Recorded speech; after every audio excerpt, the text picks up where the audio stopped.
And again, you have to be realistic, right? Some people get to a point where they can only be looking around sort of that $400,000 or $500,000 price point because they've got existing properties that they own and quite a lot of debt to service.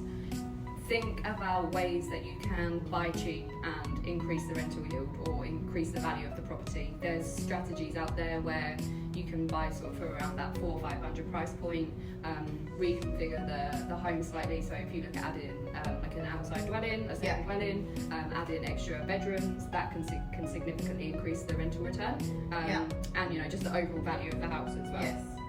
So there are different strategies you can turn 2 to 3 bedrooms or adding.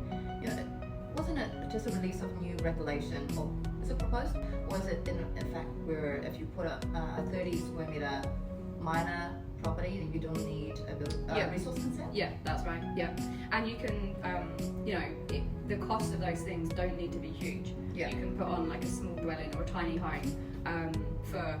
Okay, it might cost you like $100,000, but in the long run, that covers all of your consents, transportation, all of that, and think about the bigger picture. What does that mean for the long-term value?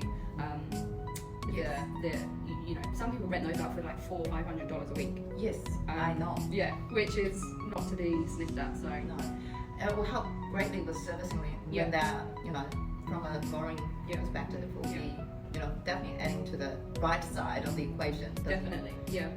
Okay, so if someone have the patience and buy low, and then maybe even increase the yield even more, then this can potentially be a stunning deal for them then. Yeah. And as I say, it's getting away from that. What are you looking for a home that you would want to live in compared to a house that is, a good buy? The numbers make sense, and it might not tick all of your boxes. Yeah. But. All right. So we'll wrap this up. Do you have any parting advice for us for the bargain hunters out there? What's your top 3 advice? Yeah, I would say go back and look at listings of properties that have been on the market for a while. Don't just track new releases. If the property's been on the market for a while, the chances are the sellers are probably going to be more inclined to take a lower price because they just want the sale. We're seeing a lot of people kind of moving overseas. They're in a position where they've already committed to rents or buying houses elsewhere, and again, they just need that quick sale because they've got rents to service in the UK or Australia and rent to service in New Zealand. So clean offer. Yeah.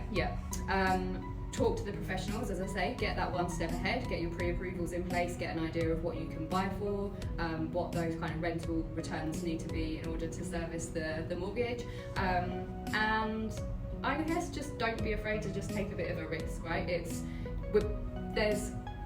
We're in this environment, rates are high, yes, but we're probably at that sweet spot where rates are probably as high as they're going to go. I'll take a punt on saying that. I don't think we're going to see them go much higher, but there will be that. This is recorded. Yeah, if you can come back and tell me in 6 months' time. But I think we're at that sweet spot where the rates are probably as high as they're going to go.